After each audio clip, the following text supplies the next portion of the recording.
अस्सलाम वालेकुम नाजरीन, काविशी जमील न्यूज़ में आपका खैर मकदम है। बीड़ से जावेद पाशा की रिपोर्ट। बीड़ ज़िला के मंजले गांव में गुज़िश्ता रोज़ कपास की ख़रीदी को लेकर रास्ता रोको एहतजाज किया गया। इंतज़ामिया के तयक़ुन के बाद किसानों ने अपना एहतजाज वापस लिया। इस ज़िमन में महाराष्ट्र रियासत कांग्रेस कमेटी के जनरल सेक्रेटरी दादा साहब मुंडे ने क्या कहा, आइए देखते हैं। त्याच्याविषयी काय सांगाल? बीड जिल्हा हा कापूस उत्पादनासाठी प्रसिद्ध असा जिल्हा आहे आणि गेल्या 2 महिन्यात लॉकडाऊन असल्यामुळे शेतकऱ्यांच्या घरामध्ये मोठ्या प्रमाणात कापूस उपलब्ध होता। सरकारनं 5300 रुपयाचा भाव जाहीर केल्यानंतर शेतकऱ्यांच्या आर्थिक आशा पल्लवित झाल्या होत्या। दुर्दैवाने गेले 2-3 दिवसापासून सातत्याने पावसाला सुरुवात झालेली आहे आणि संपूर्ण बीड जिल्ह्यामध्ये साधारण 20च्या आसपास जिनिंग्स आपल्या जिल्ह्यामध्ये सुरू आहेत। त्यातल्या नवीन आलेल्या 15 जिनिंग्सना ग्रेडर कालपर्यंत नव्हते, ते आज उपलब्ध झालेले आहेत आणि येणाऱ्या 8 दिवसात सर्व शेतकऱ्यांचा कापूस घेतला जाईल असं शासनाकडून सांगण्यात आलेलं आहे।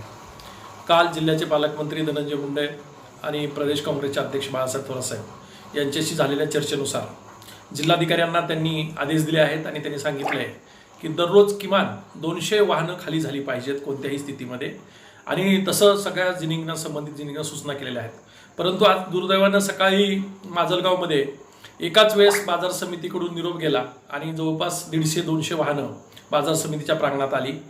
बाजार समितीच्या आसपास 2-3 जिनिंग्स उपलब्ध आहेत, तिथे कापूस ठेवण्याची सोय नसल्यामुळे आज खरेदी करावी का नाही करावी असा संभ्रम निर्माण झाला आणि त्या संभ्रमातून शेतकरी आक्रमक झाले, ते रस्त्यावर आले आणि रस्त्यावर त्यांनी आंदोलन करण्याचा इशारा दिला, रस्ता रोको केला।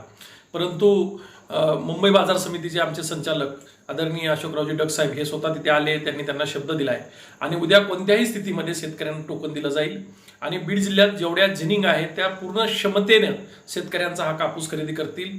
पावसाळा सुरू होण्यापूर्वी शेतकऱ्यांना पैशाची गरज आहे हे सरकारला माहिती आहे आणि सर्व संबंधित यंत्रणेला माहिती आहे।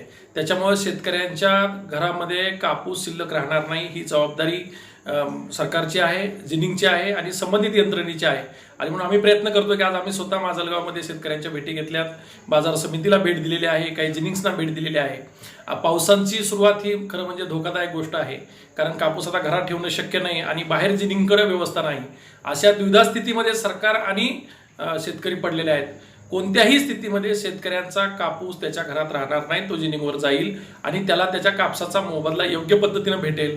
कारण असं आहे की खाजगी व्यापाऱ्याकडून शेतकऱ्यांची पिळवणूक होण्याची शक्यता नाकारता येत नाही, कारण 2-3 हजाराच्या आसपास खाजगी व्यापारी कापसाला भाव देत आहेत। अशा स्थितीमध्ये शेतकऱ्यांचा अधिक कापसाला भाव कसा मिळेल ही जबाबदारी। Subscribe to our channel by clicking the subscribe button. Click the bell button and enjoy the latest uploads from our channel.